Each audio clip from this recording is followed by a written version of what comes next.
So we'll start with Professor Purvi Pokhriyal from Nirman University, who talk about the dialogic approach to criminal justice, from doing good to doing right. Thank you, Mr. Chair.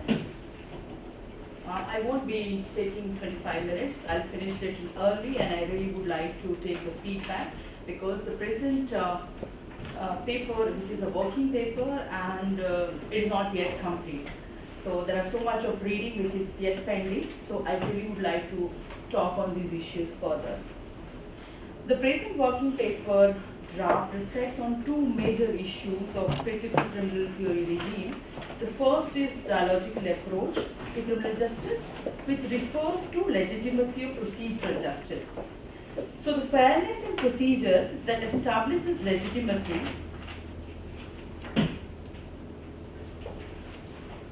and quality of fairness in decision-making process, in a sense that how one decides and choose between two sets of conflicting rights or the two competing interest groups.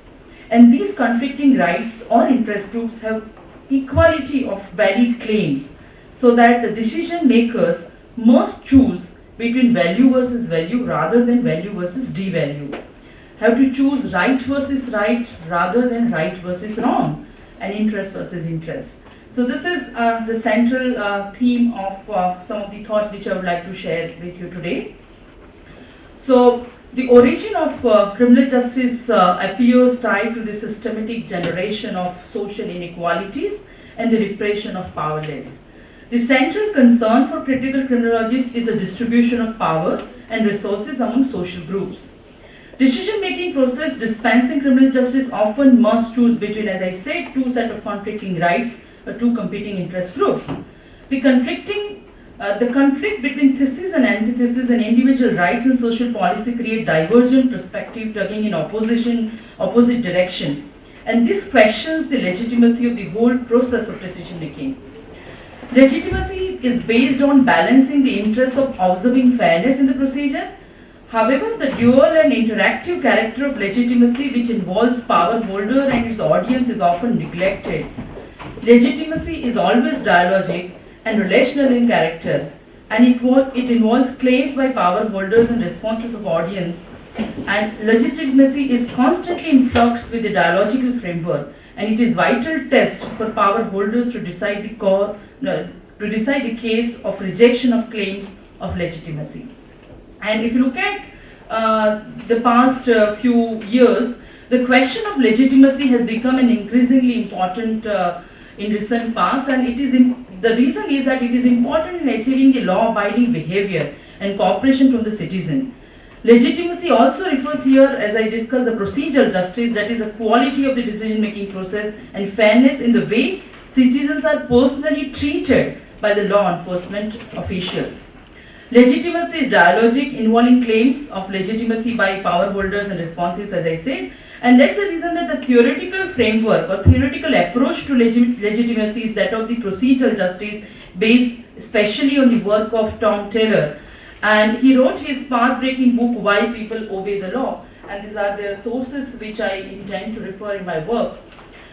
The Taylor began his seminal work by contrasting instrumental and normative modes of obedience to law.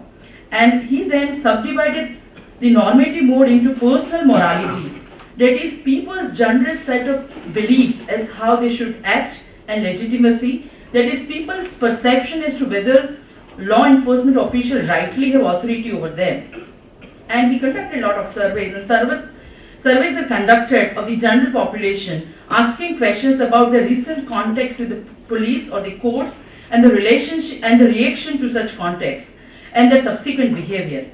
And finally, to quote the conclusion of his research, what he has concluded that people comply with the law not so much because they fear punishment as because they feel that legal authorities are legitimate and that their actions are generally fair. Thus, his empirical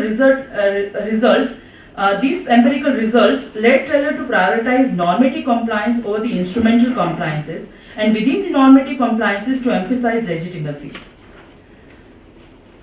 Taylor has summarized his main thesis in twofold. First, whether citizens are treated fairly when the law enforcement authorities make decisions about them. For example, by being allowed to have their say without interruptions or harassment prior to the decision being made, that is a quality of decision making process. And secondly, whether law enforcement officials treat citizens with proper respect as human beings, each with his or her own needs of dignity, privacy, so on and so forth. That's what we call as a quality of treatment. And Taylor contends that procedural fairness, if it present, is more likely to lead two things. First, the immediate decision acceptance, and second, the initial ascription of legitimacy to the law enforcement authority. And Taylor, in his subsequent work, that is Russell Sage Foundation volumes, identified three larger questions, which I have pointed out over here.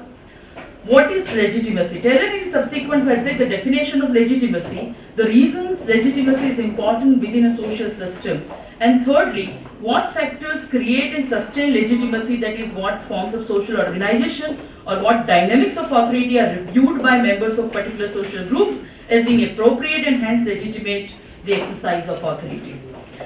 And in this regard, by responding all these three questions, Taylor followed the Zeldrick in characterizing authority as legitimate when people believe that the decisions made and rules enacted by the authority over the institutions are in some way right or proper and ought to be followed. This definition assumes that the concept of legitimacy principally focuses upon the reactions by the citizens to the decisions and rules made by an authority. We have another critique. Holmes, however, have approached the focusing on the right to rule, which is seen from the standpoint of both citizens and power holders. The question arises on whether a power holder is justified in claiming the right to hold power over the citizens, and thus the issue decisions and the rules that are being binding on them. In this regard, the work of Jean Marc, he commented that legitimacy is the recognition of the right to govern. In this regard, it tries to offer a solution to fundamental political problem, which consists in justifying simultaneously political power and obedience. This definition has three important features. First, it emphasizes the normative character of legitimacy, that is, legitimacy is to be found where there is a positive recognition by the citizens of the power holders' moral right to exercise that power. Secondly, the definition explicitly incorporates the view that discussions of legitimacy must embrace both those who exercise political power and those who are expected to obey. Thus, legitimacy is seen as a recognition of the right to govern with the structural bilateral relationship, and if successfully established, it is simultaneously justifies the actions of both power holders and the obedient subject. And thirdly, and by implication, legitimacy within this definition is seen as necessarily conditional or divisible.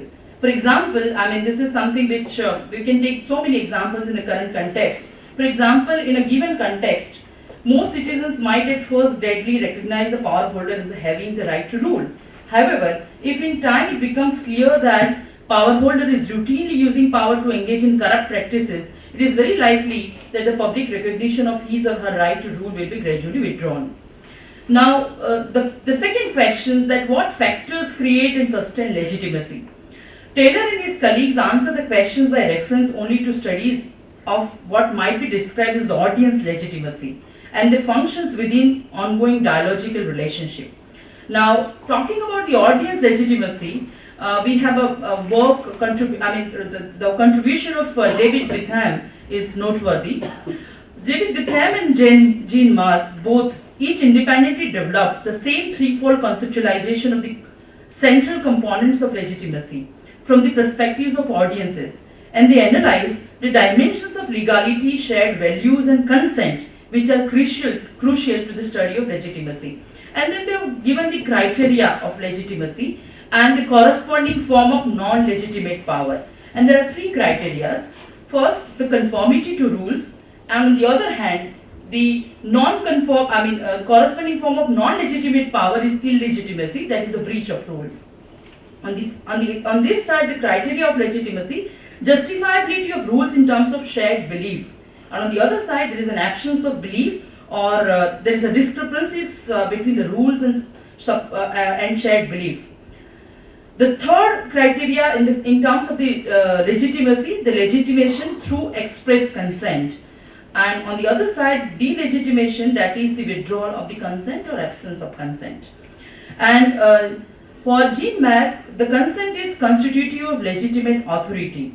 The identification of power with right endures so long as consent exists. If the consent be withdrawn, that is the sign of lack of political legitimacy.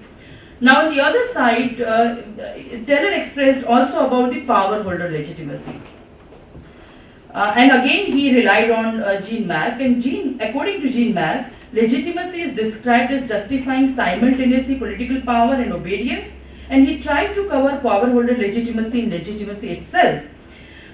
Here the contribution of Weber is also noteworthy, which I really don't want to bring forth, but Weber saw power holder legitimacy as a necessary precondition for successful audience legitimation.